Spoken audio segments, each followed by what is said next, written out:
Welcome to the Big Time Thinking Podcast. This content is brought to you by taking thousands of arrows right in the back and doing something about it. Do not listen if you're emotionally fragile, sensitive to the white elephant in the room, or can't handle the next level. You can't handle the truth! Big Time Thinking doesn't have all the answers. It's just an attitude that keeps seeking the living fuck out of them. Cave dwellers will be fascinated by the shadows that Big Time Thinking will create. We are just here to lead you one step closer to outside of the cave. Quit winking at girls in the dark. Get them to sign on the line which is dotted. And get ready to scale your sales, your dealership, your business, your life, your family, and your friends with Big Time Thinking. Put that coffee down. Coffee's for closers only. Without further ado, here is the founder and CEO of Big Time Advertising, Terry McCauley. Oh, have I got your attention now? Buckle up. Reality starts right fucking now.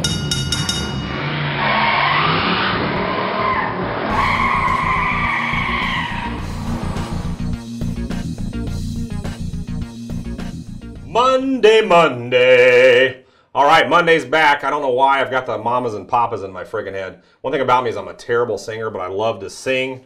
And I don't know why. I just know it's Monday, and I've been preaching about how I love Mondays, and I just was singing. And that's probably the only part of the whole song I know is Monday, Monday. I can make up the rest of the lyrics. But good Monday morning, everybody. Depending on when you download the podcast, if it's Tuesday, happy Tuesday. But as I told you, we release these on Mondays, and I want to thank you for listening. But let's jump right in. Excited to share something with you and be our podcast today. And we're actually going to call this the Serenity Prayer. I'm going to share with you something kind of actually very personal. And my kids know about it.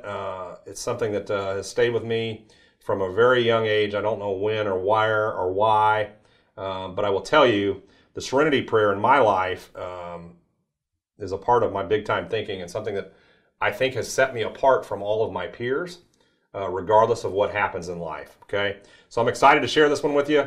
We'll jump in a little bit and give you a little bit of the backstory on the Serenity Prayer. And I want to address something, first of all. When I say the word prayer, I think this day and age, sadly, we all cringe, oh, he's going to go Christian on us. I'm not going to do that to you guys, okay? Number one, I'm an absolute Christian. Very proud of my faith, but one thing I'm not is I'm not Billy Graham. I'm not an evangelist. I'm not in your face, in your space, okay? If you're an atheist listening, I still love you. That's your deal. We all have our own path, right?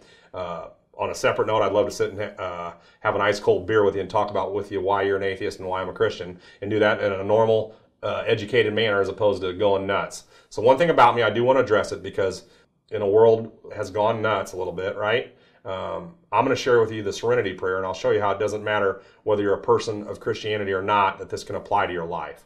That's first and foremost. But for me, I was raised as a Catholic.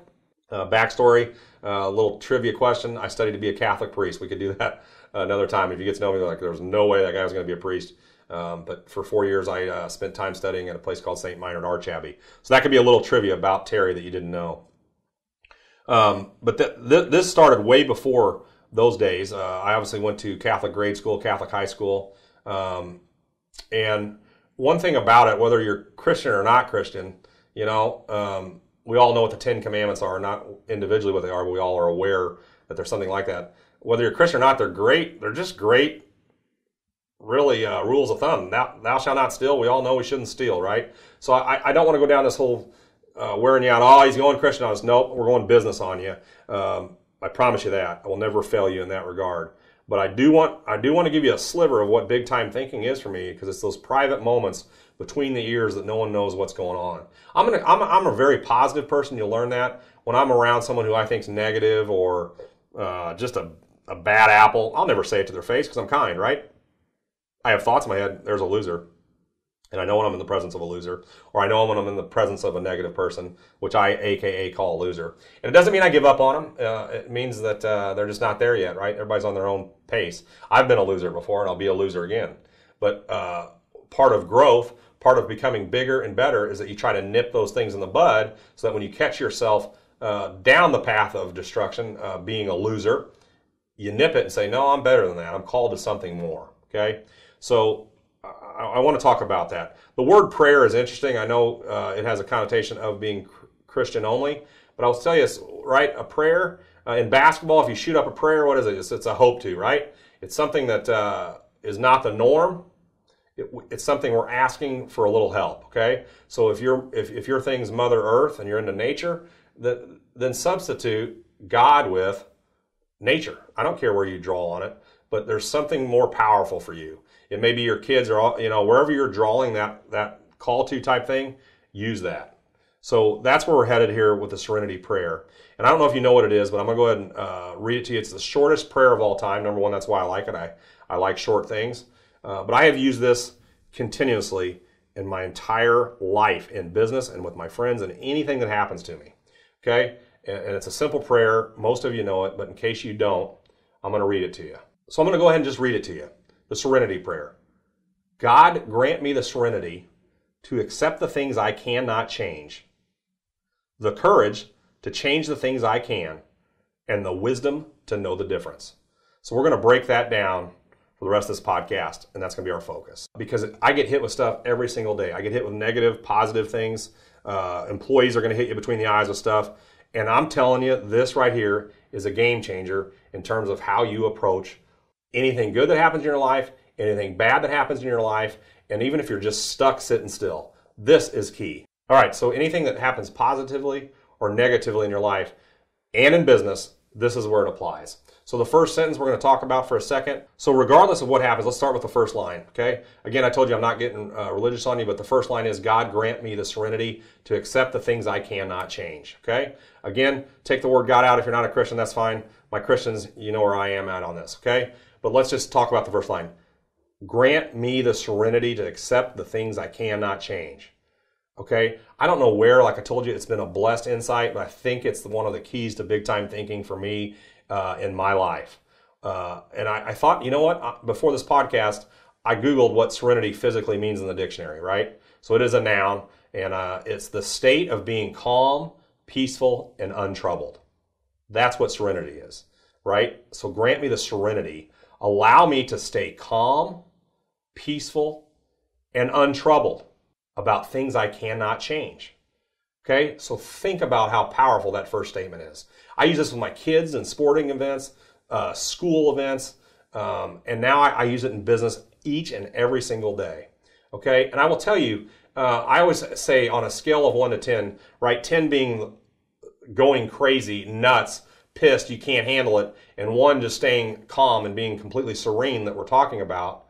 I will tell you, I see parents, too many parents raise kids, and they're at 10 on everything, right? If the kid gets a bad grade, even a C, you're grounded till further notice, I'm taking your phone away, they go crazy, okay? That's the 10 on their scale. I think managers, if you got someone showing up late consistently, do you go nuts on that? What things are you going crazy on? Maybe too much, okay, on this scale of things, okay? And those might be bad examples because some of those you can control. But regardless of what hits you, if you're always going nuts on the scale, and this will be a great podcast later on, I'll get into it, but if you're always going nuts on everything, then aren't you just a little dramatic? Okay? So you got to say, God, grant me the serenity to accept the things I cannot change. So what can't we change in the car business or in our business, right? Especially, now you can control these if you're maybe the C-level exec, but there's things that are going to happen to you that you can't control, right? You can't change. So I want you to give that a lot of thought for yourself, but I thought I'd list some in the car business as salespeople. We can't control the inventory, can we? No, we don't order the inventory. If we have a great week and we sold 50 and we only had 30 in stock, I can't control if I'm out of inventory. Can't control it, right? But yet I see salespeople every day running around. We got the worst inventory here. Man, if we just had inventory I could sell. Man, if we had the right cars I could sell more. You can't control it, right? So why get nuts over something you can't control? I've been blessed my whole life somewhere to have this great insight and go, I can't control that, okay? So I'm not going to go nuts over it. I'm going to go nuts on stuff I can control, and we'll talk about that in a little bit. Pricing, right? If you're a sales guy, you can't control pricing. The desk controls it. Why are you going nuts? Just sell enthusiasm. Sell you. Credit scores. I hear sales guys walking around all the time, oh, these guys got terrible credit. We can't sell them nothing. All we're getting are leads with bad credit. I can't control that. You can't control it. I'm getting people with, he can't buy nothing. Why is he in here? Why are you going crazy? You can't control it. It was an earlier podcast. Don't be a dick. Just be nice. You can't control it. The weather, right? You can't control the weather. I'll have dealers call me, Terry, we're slower than hell, man. What's going on? And we just had back in April, we had a record cold for our northern states, coldest month in 147 years. You can't control it, right? So why are we spending so much energy and equity in things we can't control? We can't control bad attituded customers. Sometimes I hate it when I see a dealership and organizations and businesses. They'll have meeting after meeting about a piece of shit customer, and all customers are great. But I'm talking what I call the 10%ers, right? Does everybody know what that is? What do we do with a 10%er? A 10%er is a customer who just breaks the norm and really is the worst of all time. They call you names. They're going to sue you. They're going to do this. You can't do anything about them. So you know what you do with 10%ers? You wad them up like a piece of paper and you throw them right in the fucking garbage, and you don't spend one more second worrying about it. Because guess what? You can't control it. And that's what serenity is. Okay? You can't control it. So quit having meetings about stuff you can't control. Yeah, you got to be knowledgeable about it, but why are we spending all that equity on that when we could spend our equity on things we can control? Okay, I've been blessed with that insight, and it's one of the most things I'm most proud of is not going nuts on things I can't control. The competition. How many of you dealerships get in meetings going, man, how are they pricing their cars? In any business, really, it doesn't matter what you're working. You're all so consumed with the competition. My number one rule when I'm managing a dealership, we're not going to talk about the competition. I don't give a shit what they're running on air. I don't give a shit how many they sell, because all I can control is my team right here. And if we give 100% each and every day, guess what? One day when we look up, we'll pass the competition. But if all we're doing is we're obsessed and controlled with what the competition's doing, I would argue you're wasting your equity. You're wasting your time. You cannot control what the competition's doing. That's serenity. God grant me the serenity to accept the things I cannot change. Okay? Salespeople, you can't control the advertising that your company's doing for you. You can't control it. I hear people, oh man, our advertising sucks. No, it doesn't. You probably suck because you're a complainer.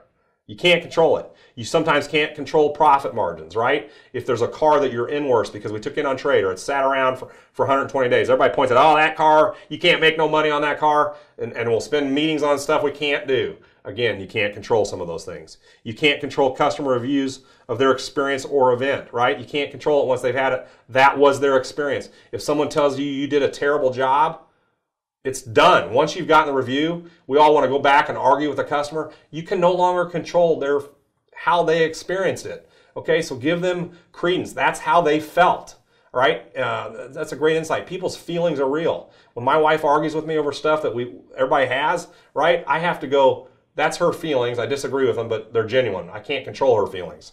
But what I can control is how I react to her feelings. Same with customers' reviews. They give you a terrible review, a manager yells at you. Even if salespeople, if you get yelled at a manager, you can't control it. It's already happened. The minute something happens, it's already in the past. So why are you obsessed with something you cannot control? Again, so why are we spending time on all this stuff we can't control? You really can't. So quit. Okay? Once it's in the past, it's in the past. Treat it as such. You can't control the past. You can learn from it. I'm not saying don't learn from the past, right? But where is the energy? Where is the attitude driven?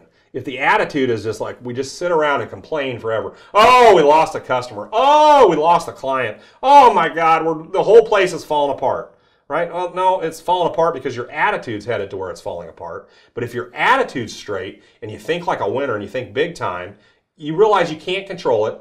And I'm going to nip it in the bud. And that's what winners really do, guys. Isn't that what winners do? It's not about making mistakes. We all make mistakes, but we learn from them and we try not to commit the same mistake twice. Okay? And I'm not talking about effort like in baseball. You're going to get out 7 times out of 10, right? I'm talking about mental errors, things that you can control. Don't sit around and when you make a mental error, yeah, it happened. It is now officially in the past. Okay, so what are you going to do about it? I've done this with my kids all the time, and I'm proud of who they're growing up to be as positive thinkers. They have failures, but I don't give it that DEFCON 10. I'm probably counting it the wrong way, but I'm not saying, hey, this deserves all my energy. We're going to go nuts, and we're just going to sit here and boo-hoo, something negative that happens. So that's what I love about the prayer. It starts out from the very beginning, God grant me the serenity to accept the things I cannot change. And again, serenity means you're being calm, peaceful, and untroubled. All right? Another thing you can't control is what your peers think about you. Right? You can't control it, can you? No, but how many of us, and I'll raise my hand, become obsessed with what people think about us? We all do. We let it dictate our behavior. We think a customer doesn't like us, we skip part of the sale because we think, oh, this customer doesn't want to hear that. Right? But why? We can't control what they want. We can control what we do. So we've got to get to a space where we're never apologizing internally, even that voice, and I'm talking about that voice inside your head, not necessarily out loud. Quit apologizing for doing you. We should celebrate you, right? Negative things happen. You can't control what happens. You can only control the future, your attitude, and things you're headed, okay? I can't beat that home enough. It's my favorite line. I've used it to deal with death, okay? I lost my father, and like he was one of my best friends, no doubt. And granted, him and I growing up butted heads, and there was a time you probably thought there was no way they were going to be friends.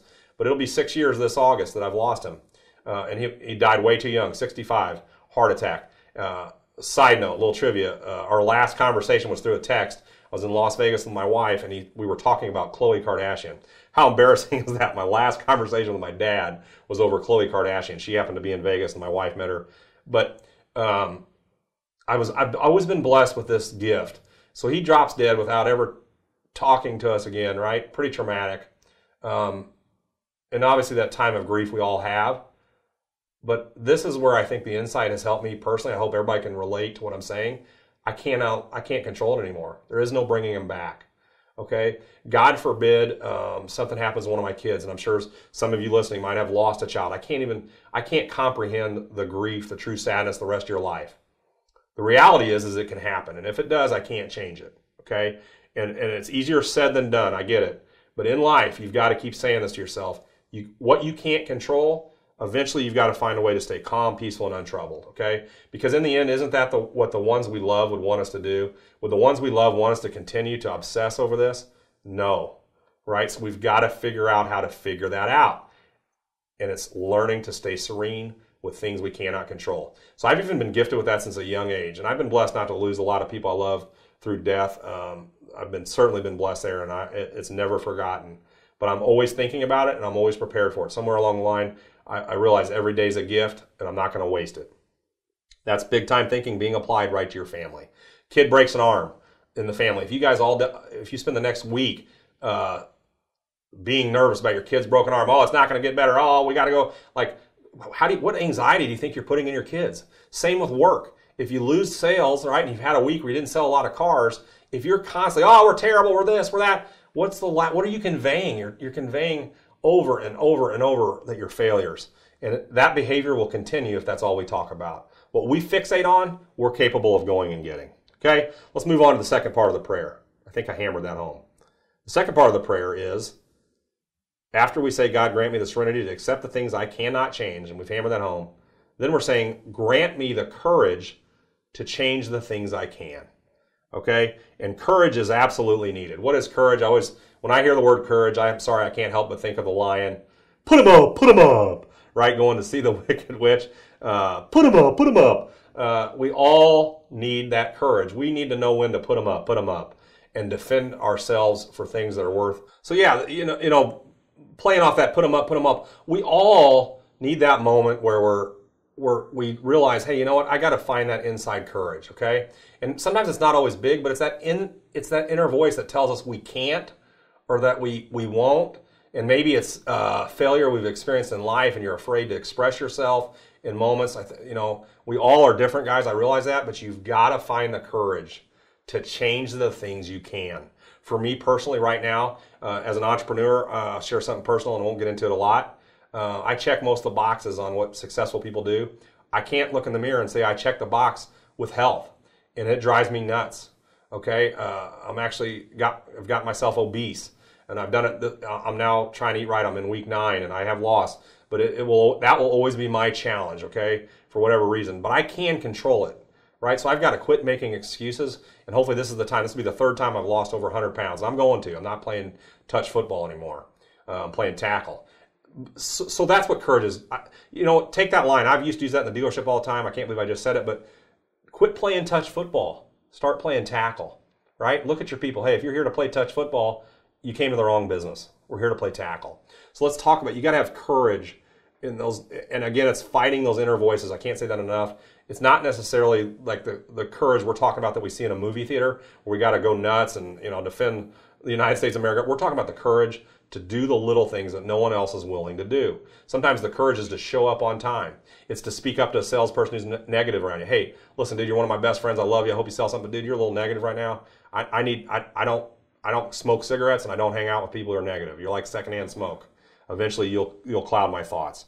That's something you can control. So let's talk about that. You can control how you react. And that's the word. You can control how you react to both positive and negative events, right? So start controlling how you react. Are you going to react in total devastation, or are you going to react to do something about it? Little things we can do. We can control the cleanliness of our work area, right? I'm amazed when I see people, and I can get guilty. The work area gets so filthy. And guess what happens? You become unorganized. You're not as excited to get to work. You don't feel fresh and clean.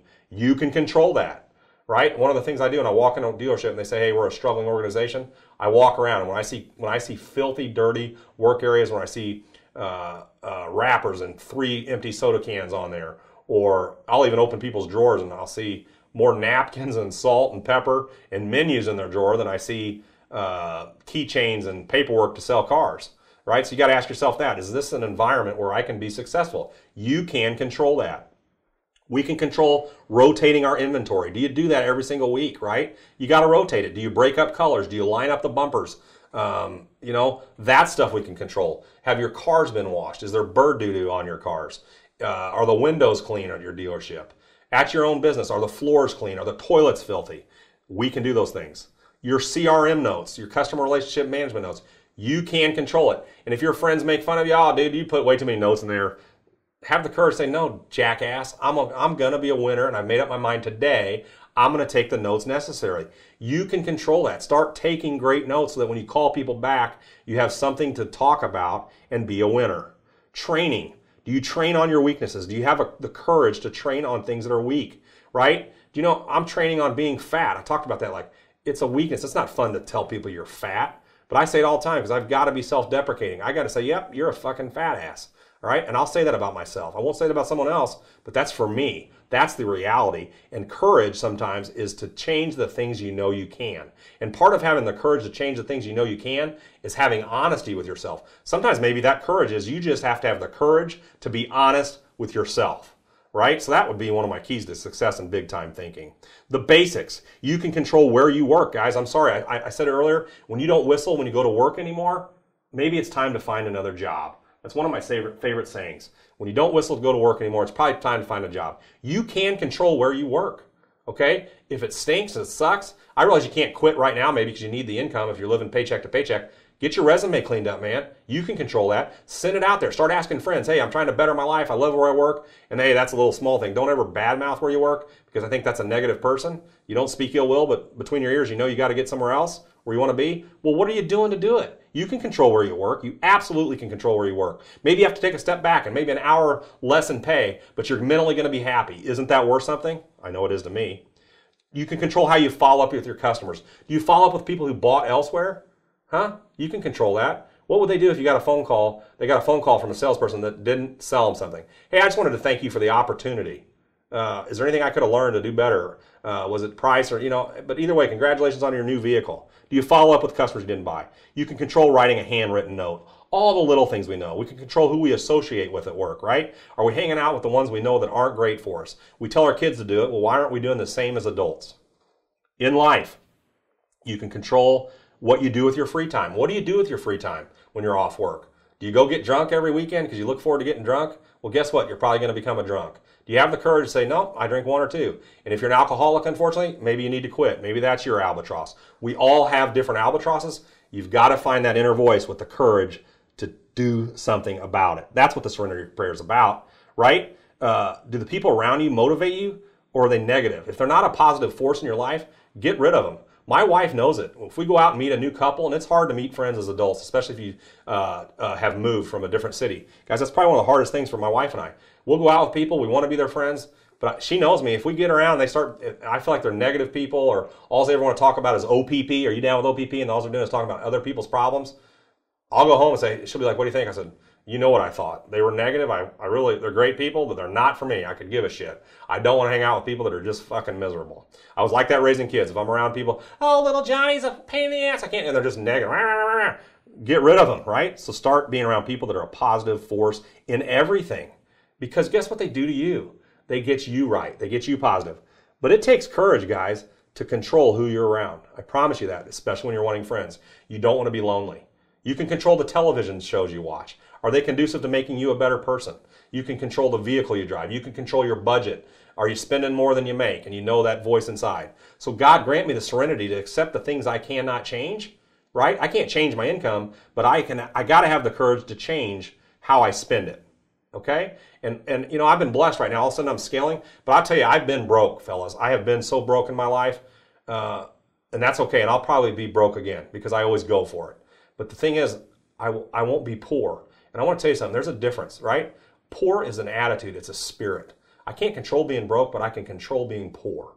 If God struck me back down and I end up, and it doesn't matter where you end up, if I end up in a single wide mobile home, and that's where God hits me, guess what? It is what it is. I got to control it, right? Being poor is not washing the windows there, not picking up your trash, not cleaning the toilets.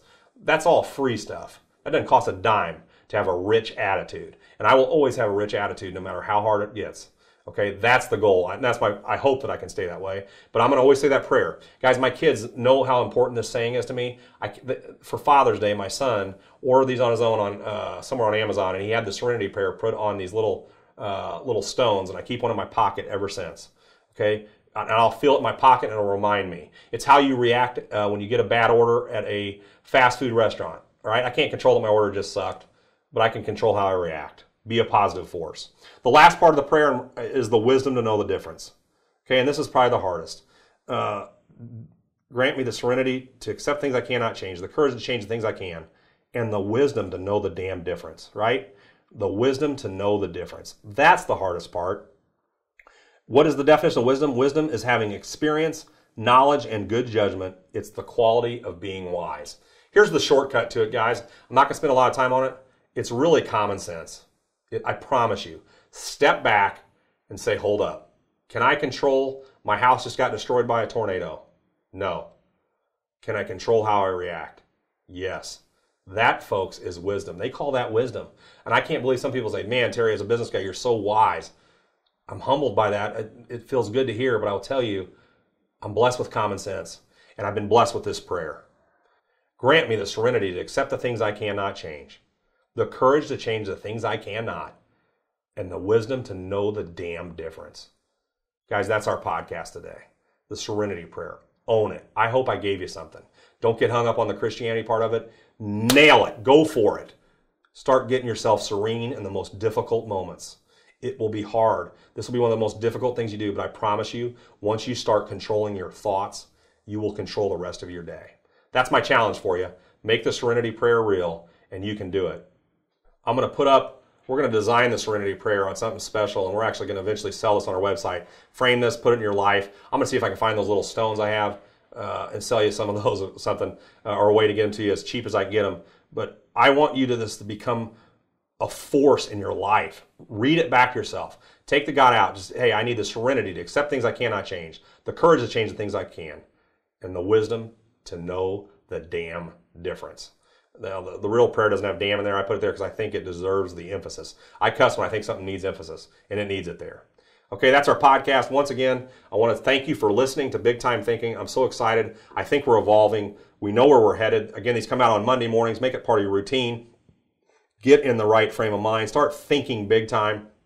You can do it. Big Time Thinking will help you scale your life, become better at anything you want to become.